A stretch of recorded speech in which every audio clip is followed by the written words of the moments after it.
From CGTN headquarters in Beijing, this is The Hub with Wang Guan. Hello and welcome to The Hub. I'm Wang Guan in Beijing. Following the third plenary session of the 20th Central Committee of the CPC, a resolution was passed to deepen reform comprehensively to advance Chinese modernization. Now, with key economic reforms and the strategic directives unveiled, what will be China's priorities going forward? And as China enters a new development era, how will the global economic landscape be impacted? To discuss all these issues and beyond, I'm very honored and pleased to be joined at this hour by Grzegorz W. Kołodko, former Deputy Prime Minister and Minister of Finance of Poland. He's now Professor of Political Economy at Kosminski University in Warsaw. All right, Deputy Prime Minister Kołodko, so good to have you with us. First of all, what are your major takeaways from the third plenum of the 20th CPC Central Committee? Which economic reforms proposed during the communique do you find most consequential to the Chinese economy in the foreseeable future? My experience as former Deputy Prime Minister and Minister of Finance in four different Poland's government, and also my theoretical knowledge as Professor of Development Economics, is that it is wise to have long-term aims, long-term targets, and then propose the medium and short-term means, instruments towards implementation, achievements of these targets. And from this perspective, I'm taking a look for the decisions of the third plenum. There is the long-term vision, and I want to stress the term vision because sometimes in politics there is much more illusions than visions.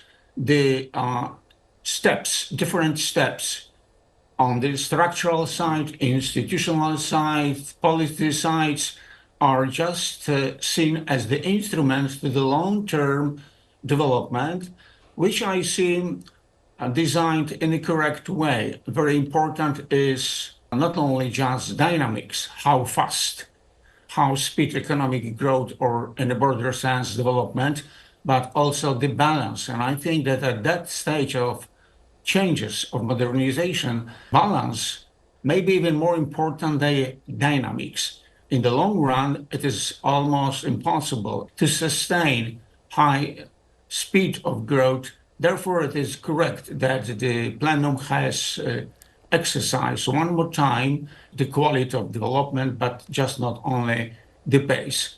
But we know that more important is the next stage, implementation, the concrete details, to have it dynamic and comprehensive. My next general conclusion from my experience is that long-term policy is sensible only when it is comprehensive. And that is what I see precisely in this document. It is comprehensive. This is the very good side of the document, of the resolution. Right, sir. What policy statements and what reform statements picked up from the communique do you find most promising in terms of boosting the Chinese economy, which is obviously slowing down? And also to think about the job market and 16 million college graduates entering the job market every year, and also taking into account the global dynamics of great power rivalry and protectionism worldwide. There are two main aspects. First, and that is what I'm stressing quite often in my writings, in my lecturing, that the cause of the great historical, unmatchable economic success of China over the years was the art of combining the power of market with the power of the government. So the combination of market and government is the recipe for the success of China's economic progress so far, and it is also a recipe for the future. Therefore, I was taking a look precisely what the document, what the authorities are going to do as far as enforcing, especially the market side of the exercise are concerned. I'm not sure, because that depends on, one more time, on concrete details, how much more of market deregulation will be in the years to come in the China's economic mechanism. I think, and that is the also lesson from my experience, it is dynamic. There is not a fixed, rigid proportion, how much of invisible hand of market and visible, sometimes too much, hand of the government. It is flexible. It depends on the local, regional, country, international, global situation and reading of these conditions, how to adjust the relation between market regulation and government regulation is a question which will stay with us in each day, week, month, and year till next plenum and after that. But for the time being, I think that the general direction of more market at the same time, improvement of the governance of the public sector is a right track.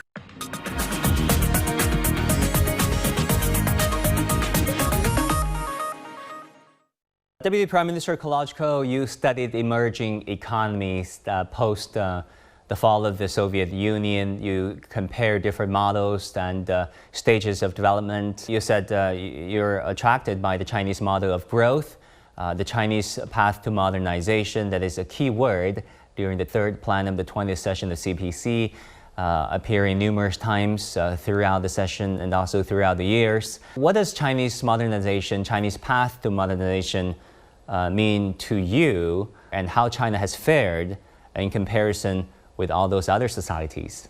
We haven't used that often the term modernization in our Polish case. Also, when I was at the helm of coordination of macroeconomic policy and reforms, we were talking more of structural reforms, institutional building that is setting the rules of the game. And my program is known as Strategy for Poland. So I'm taking a look into China modernization also through this prism. I see it as a sort of strategy for China. Of course, China first, but with getting involved in the global economic affairs. And that is for myself as macroeconomist and political economist, the most exciting part of China policies and China modernization. How China's economy is adjusting to the grassroots initiatives, to technological change, to requirement for adjusting institutions to new social and cultural and political environment, but also towards the wider context of the world, how China is getting involved in globalization, because China is so huge a country with 1.4 billion people in terms of purchasing power parity, already number one, even bigger in terms of purchasing power parity economy than the United States, and soon will match also on the basis of the exchange rate, the American economy. So China could be more oriented inward, and I think it is a right choice of policymakers that taking care of well-being of Chinese people and competitiveness of China's company. China is taking a look outward, how to take irreversible, to my knowledge, to my understanding. Mr. Kołodko, on China's opening up further, Chinese leadership made it very clear that they're committed to opening the country further to foreign investors and foreign travelers. If you look at China's unilateral waiver of visa requirements for citizens coming from, now maybe 24 countries, 36 even around the world. They come to China with visa-free travel opportunities, and then now China travel is a buzzword on Chinese internet. You've been to China a couple of times. How do you see the potential of China becoming this tourist hotspot going forward? One of the best aspect of China's model, which is mixing one more time the power of market with the power of governance, is opening. China has engaged in globalization in a very smart way. When I'm teaching my students at Beijing University or in Warsaw or at Yale, USA, whatever, I'm saying that I cannot point to any big country which was able so successfully in so smart way to take advantage of ongoing globalization to its economic expansion, economic growth.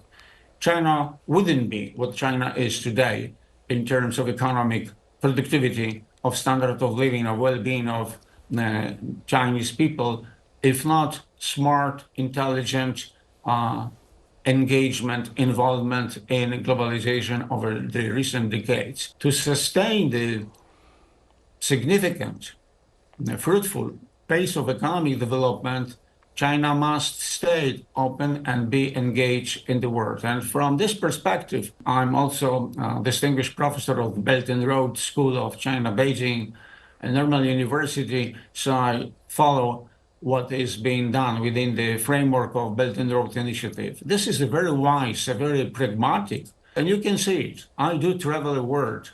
I explored 172 countries. Most recently, I've been to such different countries like Timor-Leste, Chad, or most recently, Tajikistan. And I can see in each and every of these countries and elsewhere, and also here in Poland, China economic activity, not only trade, but transfer of technology, engagement in research and development, investment in infrastructure, and now, one more time, not everybody is happy with that.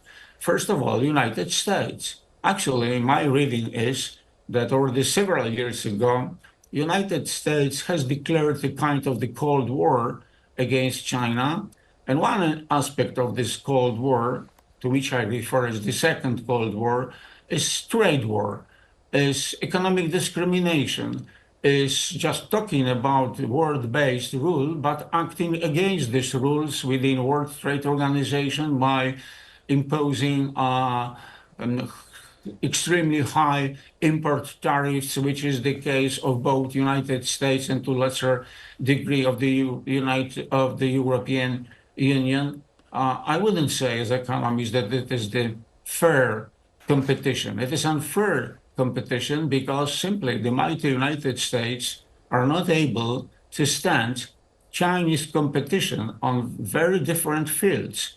And instead of trying to get engaged on the basis which China proposes, so-called win-win globalization, they are retracting the process. There is more of tariffs, protectionism, and other negative elements which make the global situation worse. Talking about America's stance towards China, do you think the China phobia and the American fever for beating down, for campaigning a near peer, and in this case China, previously it was Germany, Soviet Union, Japan, and now China, is that phobia of China, is that insistence on beating down a close rival, number two, justified? Why do you think the American elites along the Beltway in Washington is so passionate in doing this?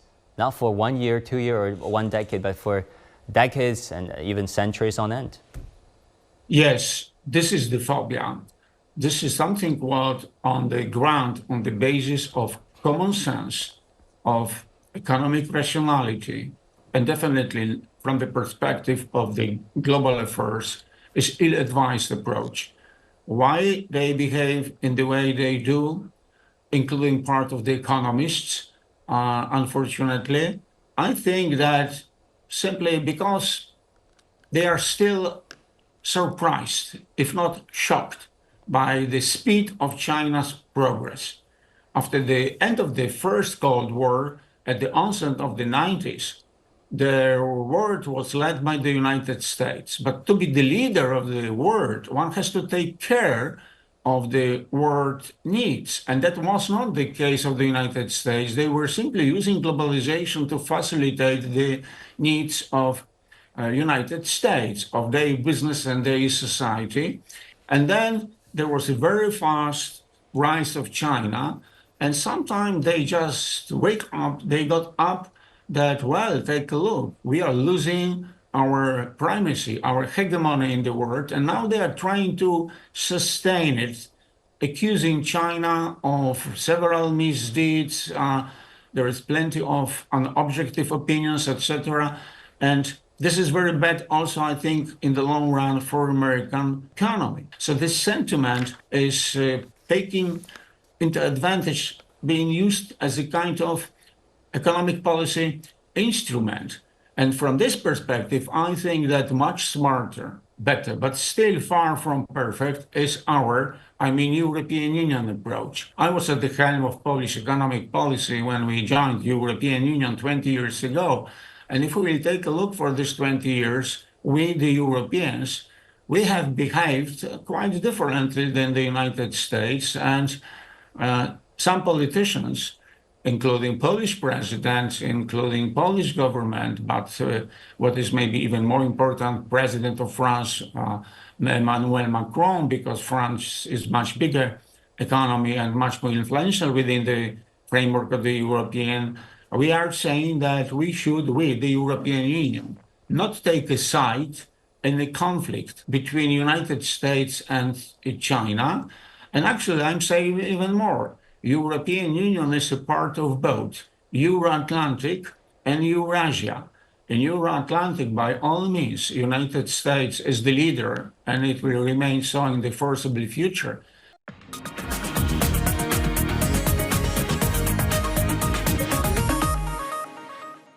Sir, we've seen the European Union taking steps against China, most recently imposing higher tariffs on Chinese electric vehicles. A number of anti-subsidy investigations, so-called. Do you think Europe will follow in lockstep with the United States? I hope no. Again, there is politics and there is economics. And economics is based on different rationality than politics. Sometimes the policymakers are simply wrong from an economic perspective. But in a democratic systems as we have, they have to get support of the majority of the people. And you must be aware that in several European countries, there is an expansion of phobias, of populism, of nationalism against immigrants, against other countries. And for that reason, the policymakers are sometimes trying to protect the economies by short-term means, for instance, tariffs and so on. But we have had the election to the European Parliament. Only a couple of days ago, Mrs. Ursula von der Leyen, who also visited China more than one time, has become chosen for the leader of the European Union for the next 5 years term. Now we have the new parliament, and they are discussing who will be the commissioners of this or that aspect of the coordination of economic and social and financial and trade policy within the European Union. So we have to wait a little bit till the dust will settle. And after this political fight to get this or that position between individuals, between the fractions, between the parties, between the countries within the European Union will continue, there will be plenty of this also sometimes xenophobic, anti-globalization, blah, blah, blah. But I think that in the longer run, the European Union will find the way to better coordinate the economic development policy with China, and definitely will not take the position, anti-Chinese position of the United States. To what extent it will be sympathetic to sustainable, peaceful, cooperative economic development, it remains to be seen. Yeah. Again, it is depending very much on the leaders, and we must see who will be in charge of trade policy, of competitiveness policy. Mm-hmm. But I'm positive. I'm positive because I see much more pragmatism in the coordination of economic policy in the European Union than in the United States. So let's discuss the issue. We do need much more professional contacts, much more professional, calm debates in the media, as for instance, our talk. Talking about China-Poland relations, the Polish president recently made a state visit to China. Talking with the Chinese leadership, talking about the BRI, talking about trade and increased trade connectivity and commercial relations. How do you evaluate China-Polish relations right now, and where do you see it going? Well, you are asking me the question, how do I value? I'm a university professor, so I teach my students, and at the end of the semester, I have to make evaluation on a scale from 2, failed, to 5, perfect. Maybe it is 4, means good, or 4 plus, 4.5. So there is still a place to improve the relations. First, we, Poland, we were not keen to follow the Americans. We have good relations with China. You mentioned visit of President Duda recently to China. He was in several places, not only in Beijing, where he met with the Chinese leader. I've been recently in May to Harbin, very interesting city in China, and I visited the university over there with the lecture. And there is a group of students at the Faculty of Slavic Languages, and these young people, they study, they learn Polish language. It's another aspect. This time it is a soft, I may say, aspect of Belt and Road Initiative, not the hard one, infrastructure. The relations, Poland, China, the economic one, are good.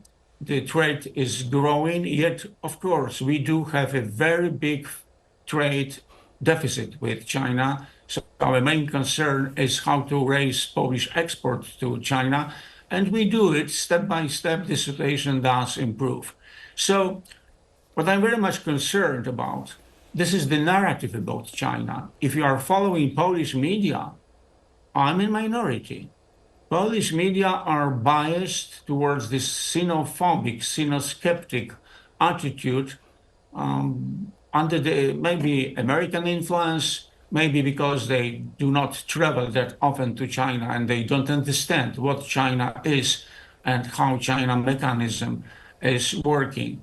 So our relations are good, and I think that we, being the most important country among the new members of the European Union, we should play Poland a more active role within the European Union to improve the relations between the European Union and China. To some extent, it takes place, but definitely not as fast as it could and should. If I was in charge of economic policy, and as I was 4 times in 4 different governments, and definitely I would put on the Chinese card much more attention than the current government. So if it is only 4, let's improve it. Let's try to make it 4.5, because nobody is perfect. Yeah, hopefully it'll get to 4.5 and eventually 5 soon between China and Poland. Professor Grzegorz Kołodko, thank you so much for your insights. We learned a lot. Thank you. Thank you. And that will do it for this edition of The Hub on CGTN. I'm Wang Guan in Beijing. Our news coverage continues. Bye and take care.